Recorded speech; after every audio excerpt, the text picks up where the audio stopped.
창조적인 미래를 만드는 지식 강연. 상상하라 이매진. 네, 안녕하세요. 김현욱입니다. 네, 안녕하세요. 이종범입니다. 네.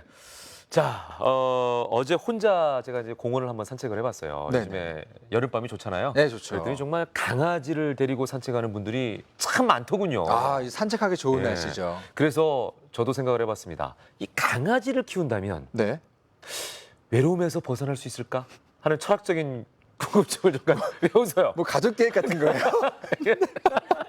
아니 무슨 가족 계획이야? 외로움의 끝에서 결국 네, 아무튼. 아니 강아지를 키우면 좋겠다 네네. 이런 아유, 그 그럼요. 반려견에 대한 생각이 있었다는 얘기죠. 정말 좋아요. 네. 저도 사실 예전엔 고양이를 좋아했었는데 네. 결혼하면서 아내 때문에 입양을 했거든요. 유기견을 입양했어요. 아, 그래요? 예. 네. 그런데 삶의 질이 바뀌었어요. 아 그래요? 너무 좋아요. 너무 행복하고. 그 요즘에 네. 강아지, 고양이뿐만 아니라 특이한 걸 키우는 분들이 굉장히 많더군요. 네, 그러니까 맞아요. 타란툴라 들어봤습니까? 이만한 독거미 말씀하세요. 네, 독거미. 독거미 맞나? 이만한 거미. 거미. 예, 예, 예. 형형색색의 그 독거미도 있어요. 그러니까 사실. 독이 있는지 모르겠는데 엄청 크더라고요. 손은 안 대봤으니까 모르겠죠. 아, 그렇죠. 아무튼 타란툴라라는 것도 있고 무슨 뭐 보아뱀, 뱀 키우는 분들 계시더라고요. 이구아나, 도마뱀도 엄청 큰 거 있죠. 네. 뭐 이런 도마뱀 이런 거 키우는 분들이 있으면 참 그런 분들은 좀 신기하다라는 생각이 들어요. 뭐 김현욱 씨는 좀 새로운 동물 키워보고 싶은 생각 없으세요? 저는 사람을 키워보고 싶습니다. 네. 빨리 결혼해서 아이를 좀 제대로 키워보고 싶어요. 네. 이게 결말이 참 씁쓸하네요. 네, 어디로 갈지 모르겠네. 오늘 어떤 걸 키운다 하더라도 이분들이 키우는 게 비하면 아무것도 아니라는 생각이 듭니다. 과연 뭘 키울까요? 정말 그 독특한 생명체와 교감을 하고 있는 분들이 오늘의 주인공입니다. 자, 오늘의 주인공 두 분을 박수로 모시겠습니다. 어서 오십시오. 어서 오세요. 네, 이쪽으로.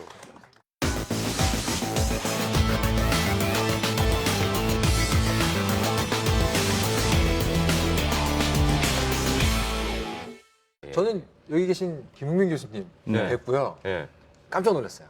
수업 들었다면서요? 제가 학생 때 제가 이 교수님 강의를 들었었어요. 네. 지금 기억이 나요. 그러니까 여기서 이렇게 제자를 만나시니까 어떠세요? 아, 감격 그 자체죠. 저도 기억합니다. 그래요? 네. 그러니까 이게 참 신기하죠. 이분은 생물학과에 네. 계신 분이고 저 사람은 심리학을 전공했는데 그리고 만화를 그리고 있죠. 본인 과 교수도 아닌데 기억을 하고요. 네, 그러니까요. 아무래도 본인은 들었으니까. 그 수업 되게 인상 교수님이 그 과의 학생도 아닌데 기억한다는 게 신기해요, 저는. 좀 튀었어요. 네. 아, 그래요? 네. 제가 좀 독특하게 하고 다녔기 때문에 항상 예. 출석부에 체크해놓은 학생이었어요. 그래요. 예, 어쨌거나. 거기까지 알았습니다. 예, 두 분 다시 이렇게 상봉하신 거를 네. 먼저 감축드리겠습니다. 고맙습니다. 자, 기생충 사랑으로 워낙 또 유명하신 우리 서민 교수님. 어떤 기생충과 함께 사랑을 나누세요? 기생충은 두루 다 사랑합니다. 아, 이게 웃으면 안 되는데 기생충을 사랑한다고 하니까 사실 우리가 기생충이라는 단어와 사랑이라는 단어가 이질감이 좀 있잖아요. 그렇죠. 네. 근데 그렇게 사랑하신다고 하니까 좀 웃음이 참 났어요. 어울리기 어려운 단어잖아요. 네네네. 근데 알면 사랑하게 됩니다. 아, 그래요? 오늘 되게 기대되는데요, 내용이. 네. 그러면 혹시 김흥빈 교수님도 생명체와 혹시 교감을 나누고 계십니까? 그렇죠. 집에서는 열대어하고 화초, 아, 열대어하고 동물, 식물. 화초. 그런데 예. 대부분 시간은 이제 미생물, 특히 성은 박이오, 이름은 테리아, 박테리아 세균과 함께하고 있습니다. 아, 그러시구나. 네. 야, 미생물과 기생충이면 둘 다 네. 굉장히 작은 존재잖아요. 그렇죠. 사실 연구하시는 분들도 많을 테지만 저는 거의 다 밝혀졌을 줄 알았어요. 음. 아직도 그렇게 연구할 게 많나요? 참 제가 잘못 가르쳤네요. 그 미생물이 보이지 않아서 그렇지 우리가 네. 먹는 발효 음식부터 이 폐기물 처리까지 미생물이 살 수 없어요. 그런 시도 있잖아요. 자세히 보아야 예쁘다. 그렇죠. 오래 보아야 예쁘다. 네. 너도 그렇다. 왠지 깜짝 놀랐어요, 지금. 시가 아니라 제자에게 경고 메시지를 보내는 것 같은 약간 그런 느낌이. 유명한 시죠. 예. 자, 아무튼 작은 존재여도 그냥 지나쳐서는 안 되는 것들. 기생충, 미생물, 박테리아. 자, 이런 분야에 대해서 오늘 얘기를 나눠볼 텐데요. 오늘의 주제 먼저 확인하겠습니다. 주제 보여주시죠. 기생인가? 공생인가? 네. 기생인가? 공생인가? 굉장히 또 의미 있는 주제네요. 보통 우리가 흔히 네. 기생충 같다라고 네. 말을 하면 되게 정말 안 좋은 욕이죠. 뜻이죠. 욕이죠, 욕. 예. 근데 서민 교수님 같은 분들께 네. 꼭 나쁘게 들리지만은 않겠어요. 예. 네, 그렇습니다. 이제 기생충이 예전에는 우리한테 피해를 준 건 맞습니다. 네, 네. 기생충은 어쨌든 숙주의 음식물을 뺏어 먹잖아요. 예, 예. 그러니까 과거에 먹고 살기 힘들 때 밥풀 몇 톨이라도 타격이 됐어요. 근데 지금은 그런 시대가 아닙니다. 지금은 밥 다 남기지 않습니까? 그렇죠. 그런 세대에 뭐 밥풀 몇 톨 먹는다고 큰 피해냐? 그리고 오히려 기생충이 우리한테 이로운 일도 많이 한다. 네. 그렇기 때문에 기생충 우리가 사랑해야 된다. 네네네. 이게 오늘 주제입니다. 네, 우리가 단어를 들으면 사실 거기에 대한 선입견이 있을 수 있어요. 아까 이종범 작가도 얘기했지만 너 기생충 같다 그러면은 부정적인 의미로 쓰이지 너 기생충 같다 그러면 사랑스럽다는 의미로 안 쓰이거든요. 아우 고마워 뭐 이러진 않잖아요. 그러니까요. 예, 근데 기생충이라는 단어, 특히 기생이라는 단어가 그렇죠. 사실은 어감이 안 좋은데 안 좋죠. 오늘 거기에 대한 반전의 강연을 우리가 들을 수 있을 것 같다는 기대가 듭니다. 자, 첫 번째 강연은 서민 교수님께서 해주시겠습니다. 큰 박수로 환영해 주십시오.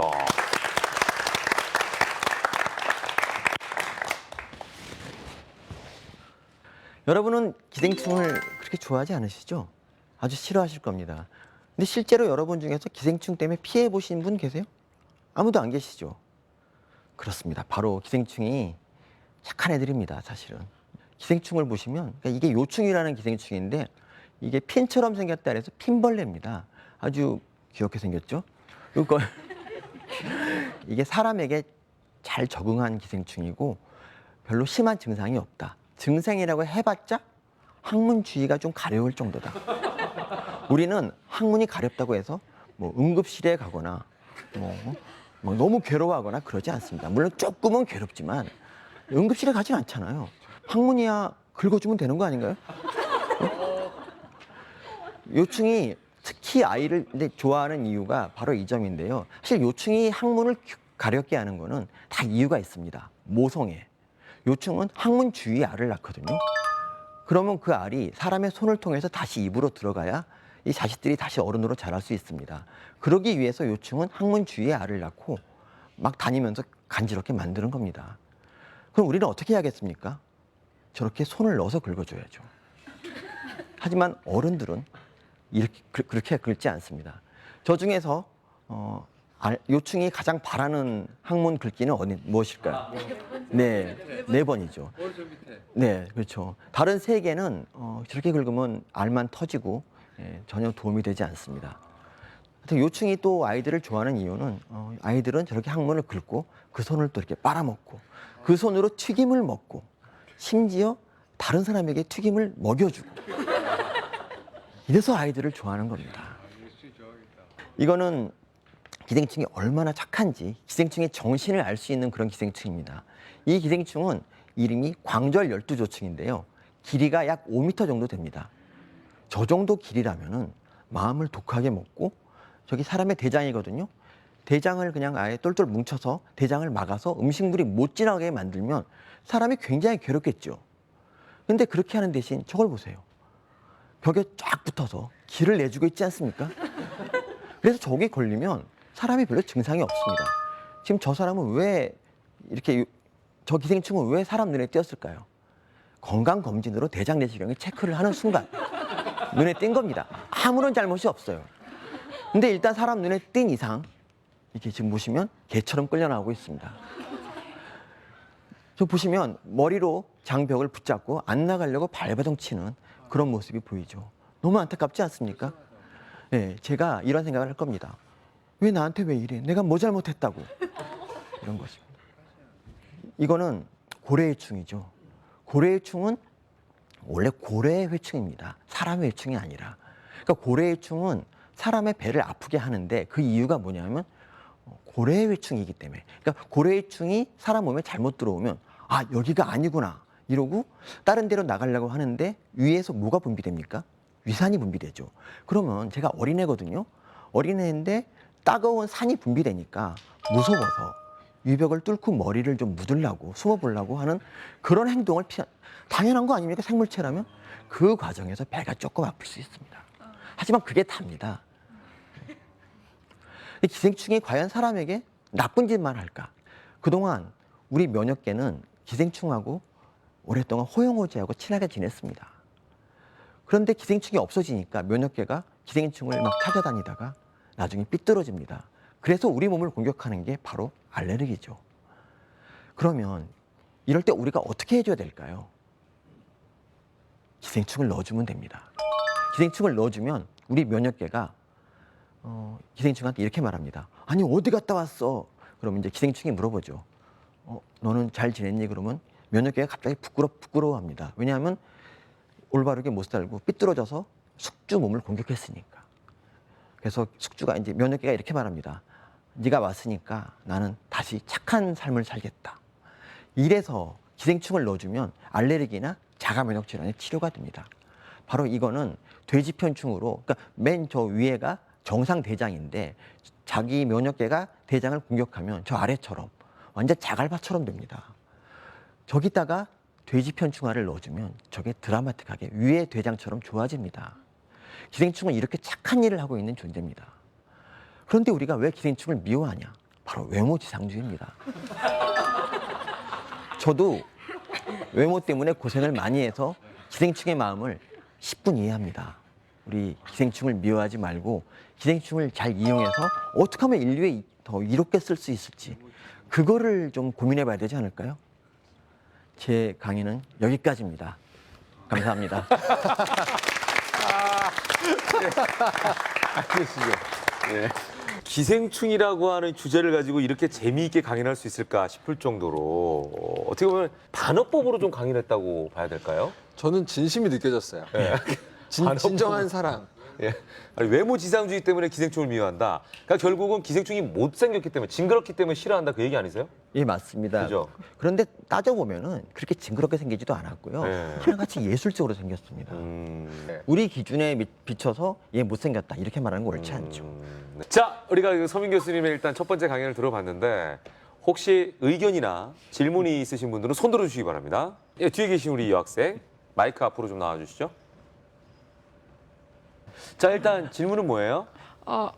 일부러 회충약을 먹잖아요. 그렇죠. 그럼 회충약을 먹으면 반대로 기생충이 죽으니까 저희 면역세포를 더 이상 만들어낼 수가 없는 거잖아요. 얘가 기생충이 없으니까 침입자가 없으니까 굳이 면역세포를 만들 필요가 없다고 생각을 하고 네. 면역세포를 만들어내지 않으니까 자기가 자기 몸을 공격하게 되잖아요. 그러면은 반대로 회충약을 먹지 않는 게 더 몸에 좋은 게 아닌가요? 왜 굳이 병원에서 먹으라고 하는 건가요? 아, 예. 저희는 어릴 때 진짜 그 체변 봉투를 항상 냈었잖아요. 네. 아, 그렇죠. 그리고 네. 기생충, 회충약을 엄청나게 받아가지고 먹던 기억이 있어요. 아, 물론 저는 아닙니다.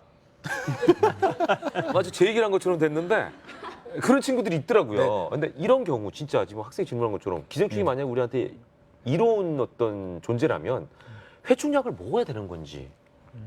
그러니까 저는 안 먹어도 된다 생각하는데 네. 이제 외관상 뭐 좀 안 좋고 그 회충이 외로움에 지쳐서 이렇게 입으로 나올 수도 있으니까 아, 그럴 수 있습니까? 네, 그런 경우에 이제 대비해서 그냥 회충약을 먹어주는 게 더 아. 낫고 근데 사실 지금 우리나라에서 예. 회충은 더 이상 문제가 안 됩니다. 예. 한 뭐 0.01% 정도도 안 되기 때문에 예전에는 그러니까 검사를 하지 않고 회충약을 먹여도 회충이 다 있었기 때문에 그 경제적으로 되게 이익이었는데 네. 지금은 회충 걸린 사람이 거의 없기 때문에 회충약을 드실 필요가 없습니다. 굳이 회충약을 드신다면은 예. 온 가족이 한번 이참에 모인다 뭐 이런 정도의 목적으로 예. 뭐 먹는다고 모르겠지만 네네. 그냥 회충약을 먹는 건 의학적이 없습니다. 알겠습니다. 우리 서민 교수님의 강연을 들어봤고요. 자, 이제 이번에는 김은빈 교수님의 네. 강연을 이번에 들어야 되는데 네. 어떤 내용으로 준비를 하셨나요? 저는 그 땅옷이라는 좀 생소한 네. 미생물을 소개할까 합니다.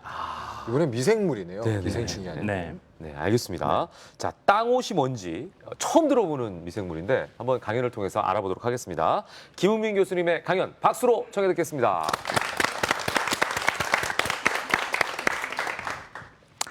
네, 아마 그 강연 제목이 땅옷 그러니까 조금 생소하실 거예요. 무슨 과학 강연에서 땅옷이 뭐 날줄이고 이게 무슨 얘기냐. 그 제가 설명해 드릴 수 있어요. 맨땅이라고 그러죠. 맨살이라고 그러죠. 맨땅이 있으면 옷이 있어야죠. 땅옷도 그렇죠. 땅옷 사실 제가 만든 말인데요. 원래는 땅지자, 옷의자, 지의류라는 이런 생물이 있어요. 주변에서 많이 볼 수 있습니다. 위에 두 개를 보시면 나무, 특히 그 아파트에도 있을 수 있고요. 가로수에서는 보기 힘드실 거예요. 다음에 주변에 공원에 뭐 돌 이런 데 보면은 저런 게 많이 있어요. 그리고 일부 지류는 값비싼 식재료이기도 해요. 밑에 있는 두 사진, 저게 그 서기버섯이라는 거예요. 인터넷 쳐보시면 알지만 꽤 값이 나갑니다. 저게 이제 지의류예요. 근데 이제 어떤 분들은 저게 이끼 닮은 비슷하니까 이끼라고 착각하시는데 혼돈하시는데 이끼는 아닙니다. 이끼하고 지의류는 근본이 다른 생물체예요. 이끼는 식물이고요. 지의류는 두 가지 미생물의 공생체예요. 즉 진균, 곰팡이와 조류. 이 조류는 이 조류 아니고 그 적조, 녹조할 때 그 광합성 미생물을 말하는 거예요. 보시는 것처럼 곰팡이가 조류를 감싸고 있어요. 사실 말이 감싼 거지 좀 파고 들어갔어요. 약간 감염했어요. 근데 저 조류가 좀 나눠줘요. 광합성 산물을 먹고 살라고. 대신 저 곰팡이는 곰팡이 모양 아시잖아요. 쫙 뻗쳐가지고 뭐 필요한 무기, 염류, 부족한 물 같은 거를 쭉 갖다 줘요. 그럼 저 광합성 미생물은 광합성을 열심히 하죠. 이산화탄소 여기 있고 햇빛 많으니까. 그러니까 왜 저 두 공생체가 척박 환경에 살 수 있느냐? 둘이 협동을 하니까 살 수가 있어요. 모양으로 보면 저렇게 나무처럼 생겼다 관목상, 잎사귀 같다 엽상, 또는 이 각들 같다고 그래서 각상, 크게 세 가지가 있는데 식물학 하면 떠오르시는 그 과학자 혹시 분류학의 창시자 혹시 아시는 학생 있나요? 린네라고.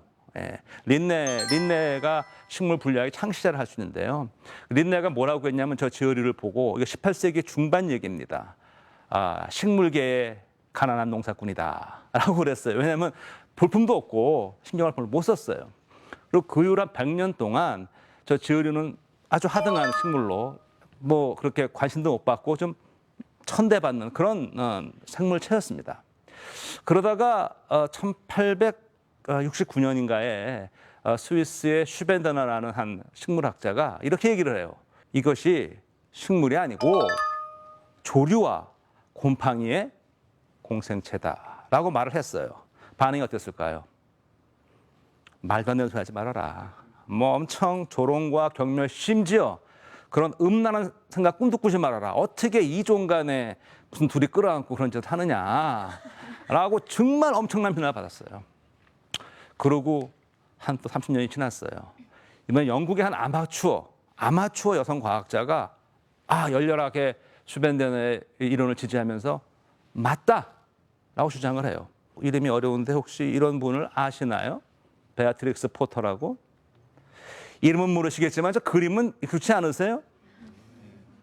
피터 레빗. 네, 저 작가예요. 동화 작가예요. 동화 작가인데 원래 출발은 아마추어 과학자예요. 저번에 그림을 보면 보세요. 그 나무 줄기에 다 이렇게 푸릇푸릇 지으류를 그려놨어요. 자, 이 얘기를 합니다. 린네 학회에 가서 영국에 어떤 반응을 받았을까요? 그렇죠. 특히 이분은 여성이었어요.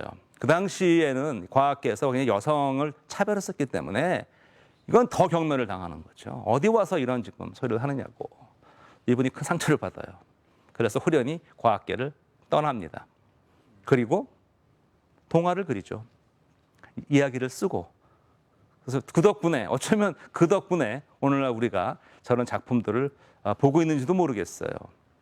그리고 그로부터 한 100년이 지난 1997년 린네 학회가 공식적으로 사과를 했어요. 베아트리스 톰스한테. 다행이죠? 그러니까 그와 같은 비난과 고난을 이겨냈어요. 근데 어떻게 보면 저 지으류라는 것이 그 고난과 비난, 그 역경을 딛고 사는 그런 생명체예요. 아까 제가 땅옷이라고 그랬잖아요. 지구상에 지구 땅 위에 안 사는 곳이 없어요.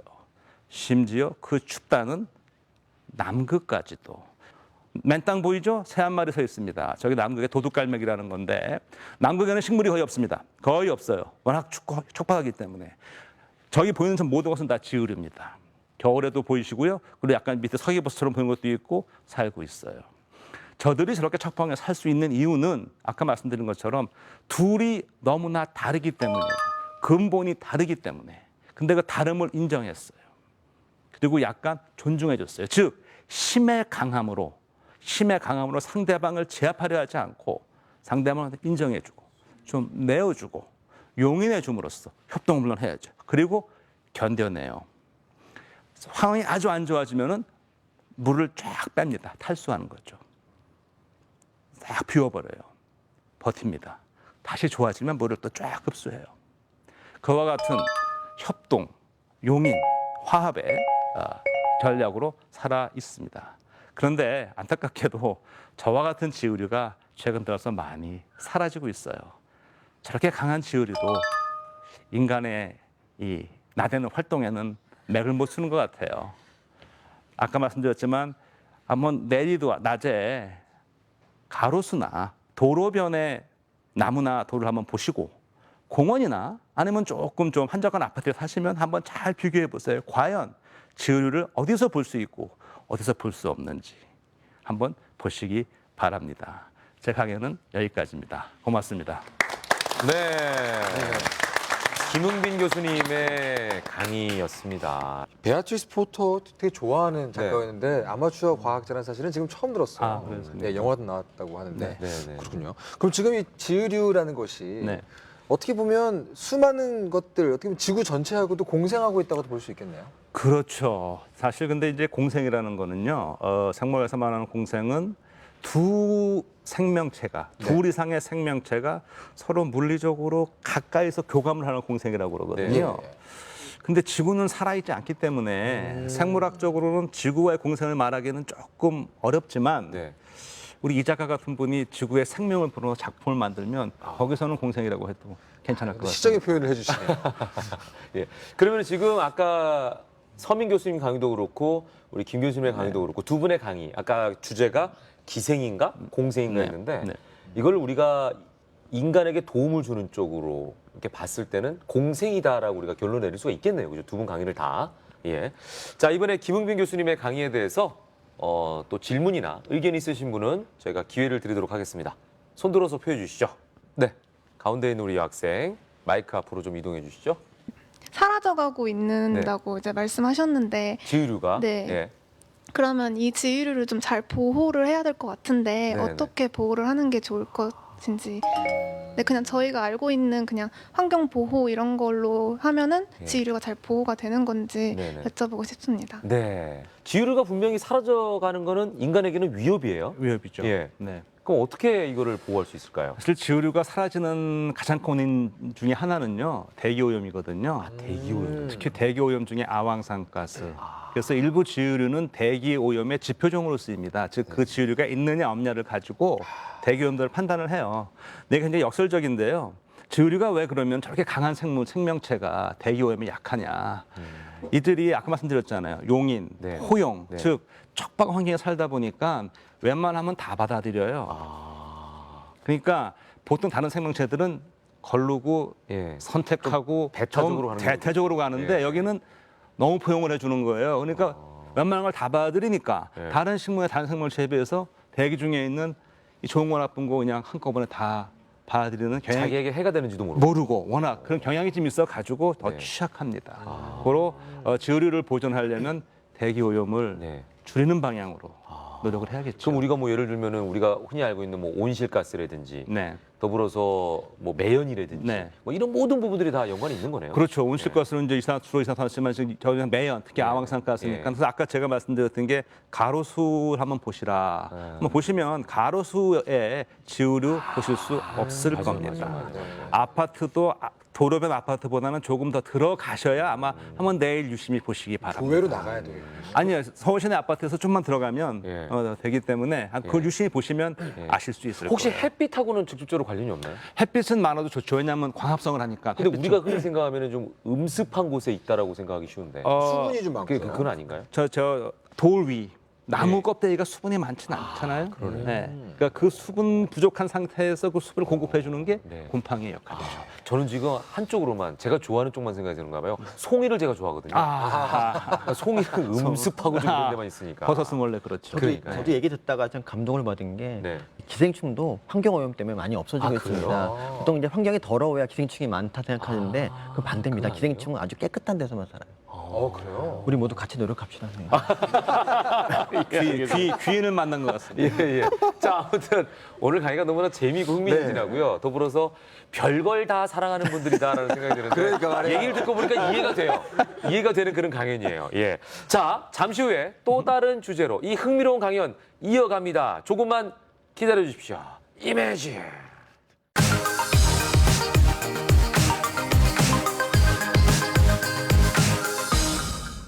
여러분이 주위에 보는 이 모든 것이 전부 다 원자로 되어 있습니다. 기본 입자의 세계를 이해하기 위해서는 반드시 양자역학적으로 우리가 이해를 해야 된다. 나를 홀리시나? 창조적인 미래를 만드는 지식 강연 이매진. 계속해서 다음 주제 살펴보겠습니다. 보여주시죠. 작은 세상, 새로운 발견. 굉장히 또 철학적인 주제인데요. 그러게요. 예. Small world and 새로운 발견.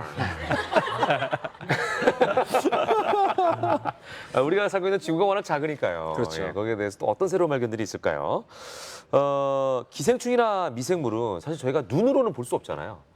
전자현미경 정도로 봐야 보이는 것들이죠. 기생충 정도는 기생충 눈으로 볼 수 있나요? 기생충 5m짜리도 크면 5m짜리 있다 그랬죠. 작은 기생충은 안 목에 보이죠? 막 걸 수도 있어요. 목에 보아뱀처럼. 네. 오, 그렇군요. 하지만 미생물은 네. 눈으로 볼 수 있는 미생물은 없죠. 없죠. 어느 미생물에 따라 다르죠. 아, 그래요? 네. 미생물도 혹시 눈으로 볼 수 있는 게 있습니까? 그럼요. 보통 미생물이 뭐라고 생각하시는지 모르겠는데요. 네. 동물 아시죠? 예. 식물 아시죠? 네. 개나 빼고 다 미생물이에요. 그래요? 버섯. 그렇게 미생물이죠. 따지면 네, 버섯. 그러니까 미생물들은 어떻게 보면 덩어리니까. 일단 눈에 안 보이는 건데 네. 동물도 아니고 식물도 아니면 다 미생물로 뭐라 미생물이에요? 다 눈에 안 보이는데요. 곰팡이 있고요. 네. 아까만 조류 있고요. 제가 사랑하는 테리아 세균 있고요. 그리고 여러분이 아는 아메바, 집신벌레 말하는 네. 원생 동물이라는 게 있고요. 네. 박테리아 세균을 보려면 뭐 한 400배에서 1000배 정도 봐야 되고요. 네. 바이러스를 보려면 전자미용이 필요하죠. 그렇군요. 제가 또 MC로서 무식한 질문을 드렸네요. 저희는 아까 모르는 5m짜리가 있다 그랬는데 거기다 대놓고 기생충은 어떻게 봐야 되나 이렇게 질문했으니 귀에다 걸 수도 있어요 하니까 순간 이걸 고아뱀처럼 키워야 되나? 신간 서민 교수님이 울컥하셨어요. 그러니까요. 그럼 사랑은 교수님이 사랑하는 기생충을 잘 기생인데. 모르시죠. 예. 그러면 사실 기생충과 미생물의 차이점, 공통점 이런 것들을 저희 같은 보통 사람들은 잘 모르거든요. 네. 김홍민 교수님께 여쭤보고 싶어요. 그 두 가지를 과학자의 입장에서 네. 좀 이렇게 가르는 기준 같은 게 있다면 어떤 게 있습니까? 사실 기생이라는 말 자체가 남한테 더부살이 한다는 거거든요. 네. 해를 끼치면서. 숙주가 있고. 예, 그러니까 이 미생물 중에도 기생을 하는 경우가 있어요. 아, 근데 네. 그럴 때는 이제 기생체라고 부르는데 보통 기생충은 미생물을 다루지 않고 별도로 띄어서 다루니까 그게 차이점이네요. 그렇죠. 네. 차이점을 제가 구체적으로 말씀드리면 네네. 그 기생충은 그 미생물보다 한결 진화한 애들이고요. 인간에 좀 가깝고 우리 친구예요, 친구. 그렇게 말씀하시면은 그런 면에서는 한결 진화 바꿔서 말하면은 저희 미생물이 훨씬 더 어른들이죠. 오래됐어요. 지구상의 산지가. 그러네요. 저희 미생물이라고 하는 게 들으니까요. 와, 야, 두 분 재밌다. 상당히 흥미진진합니다. 저 서민 교수님, 네. 기생충 연구를 통해서 혹시 새로운 세상을 보신 경험이 있으신가요? 저는 늘 기생충 연구를 하면서 네네. 저 시야를 넓힙니다. 자, 그러면은 기생충 연구는 왜 필요한 거고 그리고 또 어떻게 시야를 넓힐 수 있는지 구체적으로 저희가 살펴보도록 하겠습니다. 계속해서 서민 교수님의 강연입니다. 박수 부탁드립니다.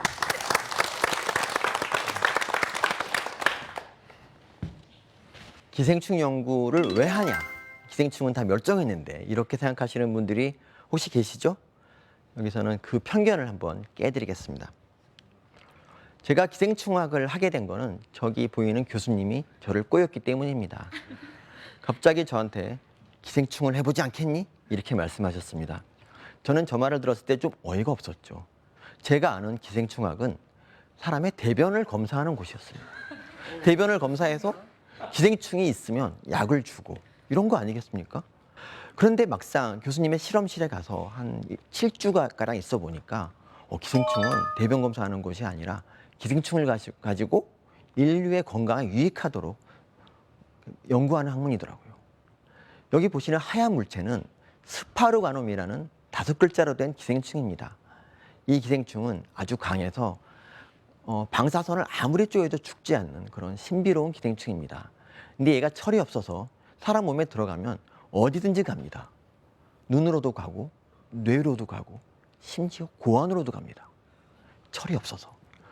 그런데 놀라운 거는 이 기생충을 쥐한테 감염시키면 쥐가 저렇게 커집니다. 이 기생충에서 이 성장을 촉진시키는 그런 물질을 내는 거죠. 그래서 기생충학자 중에는 저기서 성장 물질을 뽑아갖고 사람에게 주사하면 사람의 키가 커지지 않을까, 이런 기특한 생각을 하는 학자들이 있었습니다. 물론 실패했습니다. 하지만 그 시도 자체는 아름답지 않습니까? 이 기생충은 굉장히 귀엽게 생겼죠. 이걸 보고도 기생충이 못생겼다고 하면 너무한 겁니다. 이거는 이름이 십이지장충이라고 하는 건데요. 저 튼튼한 이빨로 오른쪽에 보시는 것처럼 사람의 장을 물고 피를 빨아먹습니다.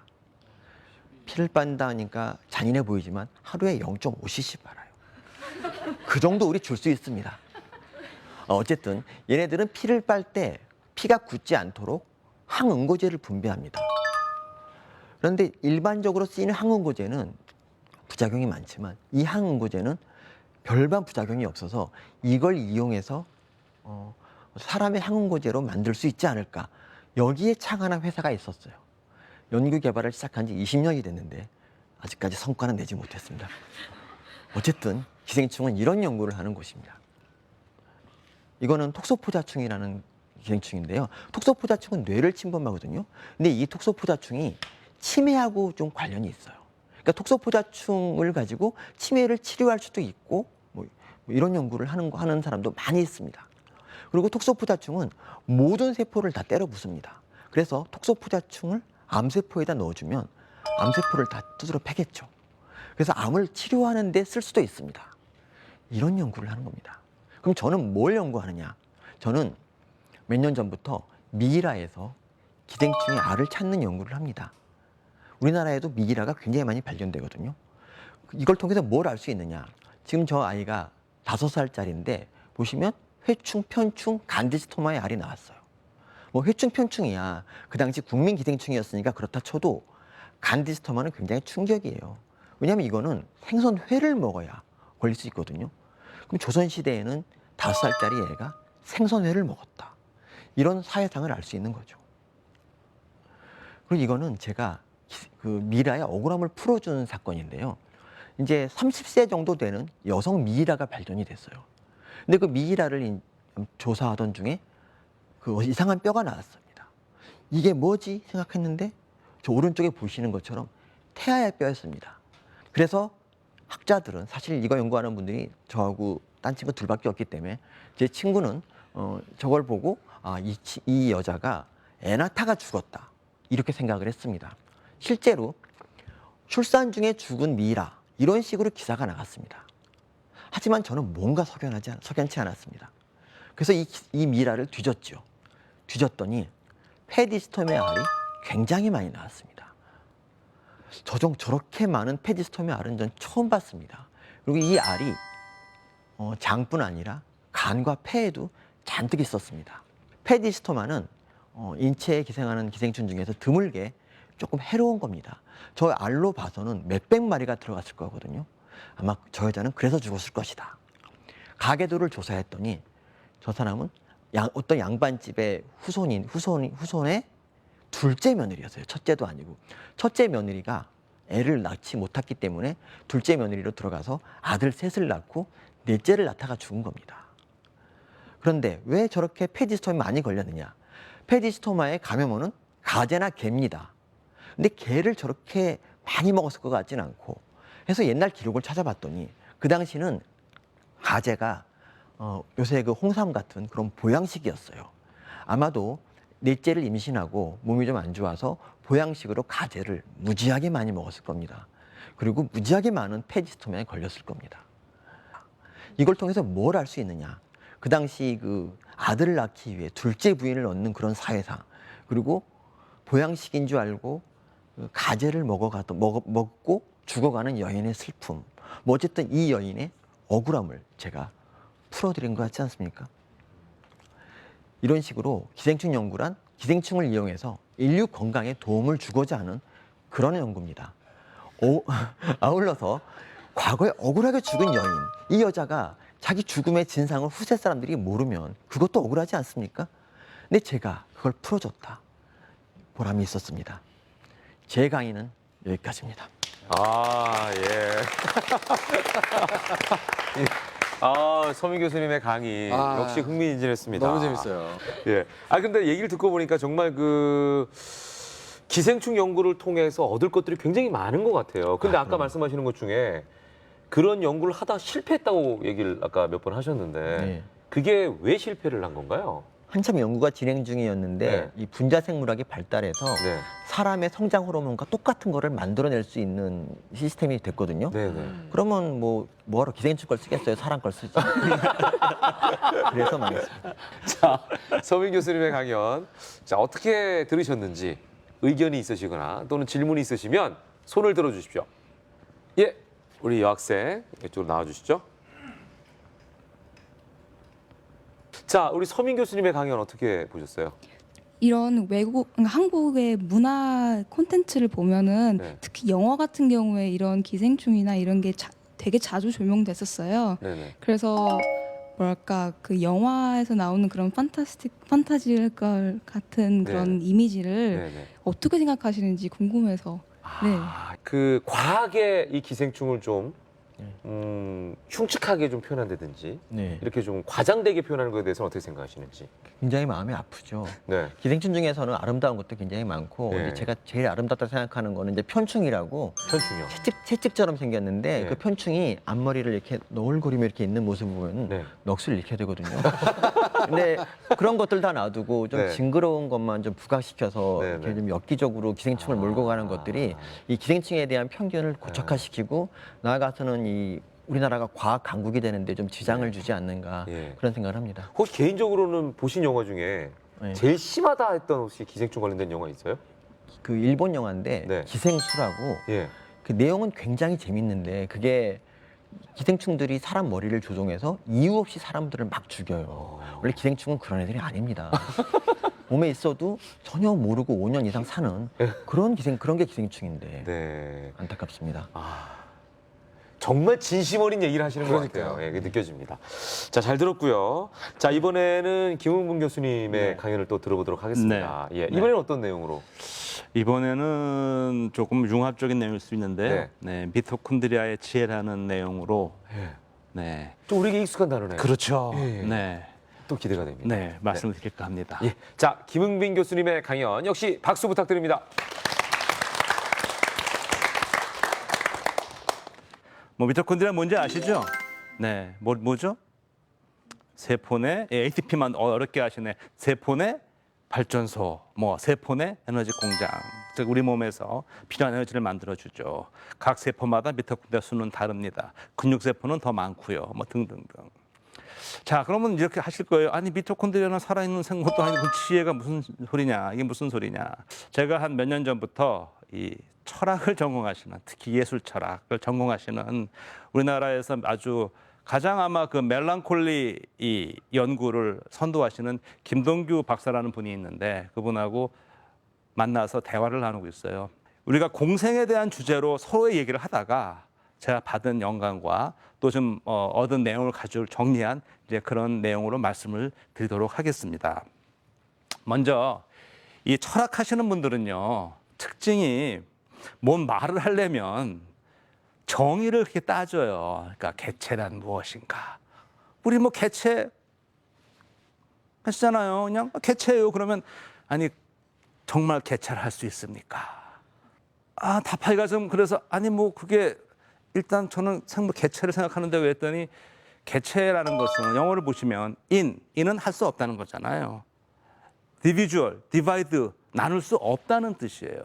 그러니까 나눌 수 없는 게 개체인데 우리 나눌 수 없잖아요. 이제 이렇게 얘기하는데 정말 우리 나눌 수 없을까요? 이런 질문을 던져오는 거예요. 좋습니다. 그러면 이거는 개체로 보이십니까? 이걸 보여드렸어요. 이게 흰개미 아시죠? 흰개미 장에 있는 미생물의 일종이에요. 저거를 확대한 걸 그림에 보시면 저 구멍구멍마다 저 하나 털같이 보이는 하나하나가 털이 아니고 다 세균 한 마리 한 마리예요. 엄청 꿈틀거려요. 박혀 있어요. 못 도망가요. 근데 잡혀 있는 건지 기생하는 건지 모르겠어요. 마찬가지로 저 원생 동물이 먹이를 줍니다. 저 동그란 거 맨 뒤에 있는 저게 저 원생 동물의 편모예요. 저 편모는 운동하는 데 쓰이지 않아요. 쟤는 키만 잡아요. 그렇게 움직입니다. 개체인가요? 이게 더 이상 나눌 수 없나요? 나눌 수 있죠. 저 원생 동물과 수많은 세계를 나눌 수 있겠죠. 그래서 제가 그렇다면 개체를 이렇게만 하면 되지 않을까요? 하부 시스템이 뭐요? 조화로운 기능을 하는 최상위 시스템. 우리 몸을 보죠. 저 개체예요. 하부 시스템이 있어요. 심장, 위장, 각종 기관들이 있죠. 그렇죠? 네. 우리가 현대의학이 발달해서 이제는 뭐 뇌사 판정을 받으면 장기 이식은 가능하잖아요. 하부 시스템은 살아 있잖아요. 그러니까 이제는 인디비주얼이 과학이 발전하면서 더 이상 인디비주얼이 아닌 디비주얼 아니냐라는 그런 질문을 저한테 던져오는데 상당히 의미가 있는 얘기로 들려왔어요. 그래서 제가 그렇다면 제가 사람에 대해서 말씀을 한번 드려보겠습니다 하고 말을 이어갔습니다. 그 수많은 뭐 저나 서민 교수님은 사랑하지만 그 수많은 병원 미생물과 기생충들이 우리를 공격하려고 그래요. 지켜내야 돼요. 그렇다면 호전적인 외부 환경의 공격에서 우리를 지키는 주체, 이게 개체 아니겠느냐라고 볼 수도 있을 것 같고요. 또 하나는 제일 중요한 거죠. 우리 차선을, 즉 유전 물질을 전달하는 주체라고도 볼 수 있겠다. 이 두 개를 합치면 생존과 번식의 주체라고 볼 수 있겠다라고 생각을 해봤어요. 그러면 한 번 더 나가면 약간 철학적으로 개체라는 건 어떤 실체가 아니고 개체화되는 과정이 아니냐, 이런 얘기를 하게 돼서 제가 더 궁금해졌어요. 좋다. 그러면 인간에서 정말 개체라고 할 수 있는 게 무엇일까를 고민을 많이 해봤어요. 네, 세포가 있습니다. 여기 뭐 편의상 크기는 조정을 안 했어요. 가장 크게 보이는 거, 반절은 식물세포고 반은 동물세포입니다. 저 위에 있는 거 세균, 대표적인 세균입니다. 단세포죠. 동물과 식물의 세포는 우리가 진핵세포라 불러요. 진짜 핵이란 얘기예요. 세균은 원핵세포라 불러요. 원시적이란 얘기예요. 핵막도 없어요. 크기는 이렇게 말씀드릴게요. 진핵세포가 야구장만 하다면 원핵세포는 야구공만 합니다. 훨씬 작아요. 그런데 우리 아까 말한 미토콘드리아의 크기가 원핵세포하고 비슷해요. 이런 가설이 있어요. 진핵세포는 어떻게 만들어졌느냐. 먼 옛날에 더 큰 원핵세포가 한 원핵세포를 잡아먹어버렸어. 그런데 완전히 소화되지 않고 일부 남았어. 서로 협상을 했어. 같이 살기로. 그 증거 지금 보게 되면 미토콘드리아의 상당수의 유전자가 우리의 염색체에서 발견이 되고 있습니다. 이와 같은 것이 내부 세포 내 공생설이라는 하나의 진화 가설이에요. 즉 잡혀 먹은 먹이가 먼저 비움과 나눔의 몸짓을 줬고 그 몸짓을 잡아먹은 숙주는 관용과 화합으로 화답한 것이 아닐까. 그럼 우리는 아예 뼛속부터가 아니고 세포서부터 같이 사는 공생체였구나라는 그런 생각을 해보게 됐어요. 그럼 이들을 어떻게 할까요? 우리가 어떻게 할까요? 그 기생과 공생은 어쩌면 우리가 보기 나름, 하기 나름일 것 같아요. 세계화, 실크로드, 우리의 모든 생활은 우리의 친구였던 미생물들 적으로 만들어가는 그런 상황으로 가고 있어요. 우리가 해야 될 것은 바로 미토콘드리아의 지혜처럼 비움과 나눔, 관용과 포용의 원칙으로 함께 살 수 있는 방법을, 어차피 우리는 저도 세상에 살아가고 있기 때문에 공존할 수 있는 방법을 모색하는 것이 근본적인 해결책을 찾을 수 있는 하나의 길이 아닐까라고 생각을 해봅니다. 제 강의는 여기까지입니다. 고맙습니다. 네. 김흥빈 교수님의 강의였습니다. 인디비주얼이라는 단어의 정의를 우리가 새롭게 알 수 있는 시간이었고 이게 이제 생물학, 그 중에서도 미생물학 강연이었는데 네. 저는 철학 강의를 듣는 것 같은 느낌도 없지 않아 있었어요. 예, 너무나 좋은 강연이었던 것 같아요. 고맙습니다. 예. 감사합니다. 예전에 일본에 미토콘드리아 2부라는 작품이 있었어요. 네. 그 작품을 봤을 때 되게 과거 작품으로 알고 있었는데 지금 아까 말씀하신 거 네. 들으니까 미토콘드리아가 인간과 공생하고 있다는 게 아직도 가설 단계인 건가요, 그러면? 사실 미토콘드리아가 그 가설인데요. 가설이지만 생물학계에서는 지금은 미토콘드리아 혼자 못 살죠. 이제 완전히 하나의 소기관이 돼버렸으니까. 네네네. 그리고 미토콘드리아 2부라는 작품은 아마 미토콘드리아 2부는 왜 그러냐면 미토콘드리아는 철저하게 모계유전입니다. 네, 맞아요. 네. 그런 얘기였어요. 예, 왜냐하면은 정자에도 약간 미토콘드리아가 있어요. 수정이 될 때 DNA와 함께 약간의 정자의 미토콘드리아가 들어오는데 네. 이유는 모르겠지만 난자에서 들어오면 정자의 미토콘드리아는 다 죽어요. 그래서 철저하게 우리의 미토콘드리아는 전부 우리 어머니에서 받은 모계유전입니다. 그래서 2부라는 말이 붙었어요. 그렇죠. 그래서 이부가 붙은 거예요. 이거 두 분 교수님께 어느 분께 여쭤봐야 될지 모르겠는데요. 예. 연가시 있잖아요. 예. 연가시도 기생충 맞죠? 맞나요? 그러네요. 최근에 영화. 예, 연가시는 기생충이죠. 기생충이고 사람에게는 감염이 안 되지만 곤충에게 완전히 적응해서 곤충에서만 살 수 있는 그런 근데 기생충입니다. 제가 듣기에는 이 인간의 뇌에도 기생해서 약간 위험할 수 있는 기생충의 존재를 제가 언뜻 들은 적이 있어요. 네. 예. 그런 경우에는 어떻게 따로 예방을 한다거나 그런 필요가 혹시 있을까요? 주로 이렇게 사람의 기생충이 아닌 것들이 들어오면 그러니까 원래 뭐 다른 동물, 멧돼지나 뭐 자라 네. 이런 동물의 기생충이 들어오면 얘네들이 이제 와서 당황해서 어쩔 줄 몰라 하다가 뇌로 갈 수가 있는 거예요. 그러니까 우리가 할 일은 인간이 먹는 걸 먹자. 평소 우리가 안전하게 먹은 것들을 먹어야지 네. 뭐 뱀을 먹는다든가 뭐 이렇게 뭐 자라를 생으로 먹는다든가 이러면 안 된다. 몸에 좋은 것 찾으시면 그렇죠. 큰일 날 수 있어요. 자, 오늘 저희가 미생물과 그리고 기생충에 대해서 새로운 시각을 가질 수 있는 아주 좋은 시간이었던 것 같습니다. 네. 앞으로도 이 외길로 쭉 가시는 거죠, 소 교수님? 이제 제가 보니까 앞으로 제가 퇴임하기 전에 네. 해야 될 연구가 한 6가지 정도 있습니다. 크게. 하나 하는데 한 구체적으로. 3년 정도 걸리기 때문에 네. 12년. 열심히 해야 될 것 아, 같습니다. 18년 네. 걸려요, 18년. 열심히 하겠습니다. 네. 우리 저 김 교수님은? 예, 저도 역시 미생물학을 기본으로 열심히 하면서요. 네, 아까 네. 말씀드린 대로 지금 철학자와 시작한 연구, 네, 네. 새로운 분야. 일단 저희가 메타비올로기라는 이름을 붙이고 있는데 네. 새로운 접점을 찾아서 한번 소개해드릴까 열심히 하고 있습니다. 그 부분도 또 기대되네요. 기대가 됩니다. 네. 예. 앞으로 두 분이 좀 코어갈 수 있는 방향이 없을까 이런 생각도 들어요. 전 너무 재밌으셔서 두 분이 오늘 만난 건 처음이신 거죠? 처음 뵙고요. 네. 예, 저는 지금 앞으로 서민 교수님께 기생을 한번 해볼까. 아, 예. 그러면 우리 서민 교수님은 김 교수님께 미생 한번 해보시죠. 미생. 예. 아무튼 오늘 정말 이렇게 귀한 강연 감사드리고요. 자주 뵐 수 있는 기회가 있었으면 좋겠습니다. 고맙습니다. 오늘 함께해 주신 두 분에게 감사의 박수 부탁드리겠습니다. 고맙습니다. 고맙습니다. 네. 고맙습니다. 감사합니다. 오늘의 주인공 두 분을 큰 박수로 환영해 주십시오. 어서 오십시오. 어서 오세요. 여러분이 주위에 보는 이 모든 것이 전부 다 원자로 되어 있습니다. 기본 입자의 세계를 이해하기 위해서는 반드시 양자역학적으로 우리가 이해를 해야 된다. 아주 기본적인 개념인 물체가 단단하다. 이거를 정말로 이해한 것도 양자역학을 통해서 우리가 이해를 하는 겁니다. 듣는 내내 나를 홀리시나? 상상 안내자 이종범의 이매진. 매주 이 시간만 되면 기대가 됩니다. 오늘은 또 강연을 어떻게 정리할까요? 저는 강연을 듣고 있으면 네. 이렇게 특정 작품들이 자꾸 떠올라요. 네, 네. 제가 태어나서 본 만화 중에서 하나를 꼽으라고 한다면 저는 이 만화를 꼽거든요. 예. 이와키 히토시라는 일본 작가의 작품 기생수라는 작품입니다. 기생수. 예. 동시에 떠올랐던 작품은 제가 아까도 말했던 미토콘드리아 2부였어요. 두 작품은 정반대 얘기를 하고 있는데요. 미토콘드리아 2부는 우리 인간과 아주 오랜 시간 공생해왔던 미토콘드리아가 반란을 일으키는 얘기예요. 네네. 반대로 기생수는 그 반대죠. 사람에게 기생해서 서로를 잡아먹게 만드는 게 기생수인데요.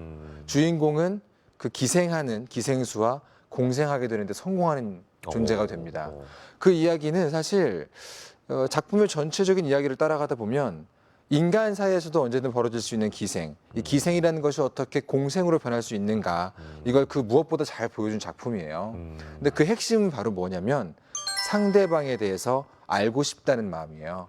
정말 순수한 호기심과 관심이죠. 무조건적 적대심이 아니라 진심으로 알고 싶다는 그 호기심과 관심이 사실은 기생을 공생으로 바꿔주는 가장 큰 원동력이 아닌가 그런 걸 보여주는 작품인데요. 오늘 강연을 들으면서 그런 생각을 했어요. 네, 오늘도 아주 뭐 명쾌하게 정리를 해주셨습니다. 저는 이제 보는 시각의 변화가 좀 필요하다는 생각이 들었어요. 네네. 예, 우리가 항상 가지고 있는 선입견이 있잖아요. 그렇죠. 기생 하면은 참 안 좋은 의미다 이런 생각들을 많이 했는데 다 그렇게 생각했죠. 예, 기생충 같다 또는 아메바처럼 단순하다 이런 말을 좀 바꿔봐야 되지 않을까. 이젠 사랑스럽다가 될 것 같아요. 기생충처럼 사랑스럽다? 그 상대방은 어떻게 받아들일지 모르겠지만 그렇죠. 또는 아메바처럼 참 순진하다. 그렇네요. 이렇게 단어를 바꾸면 어떨까 이런 겉과 생각이 속이 같다는 거잖아요. 그렇죠. 예. 보인다는 거죠. 그렇죠. 예. 자, 아무쪼록 이렇게 오늘도 상상을 더할 수 있는 강연을 통해서 우리의 상상을 풍부하게 발전시킬 수 있는 시간이었습니다. 다음 시간에도 더 풍부한 상상력을 동원해서 함께하도록 하겠습니다. 네. 함께해 주신 여러분 고맙습니다. 다음 시간에 뵙죠. 안녕히 계십시오. 감사합니다.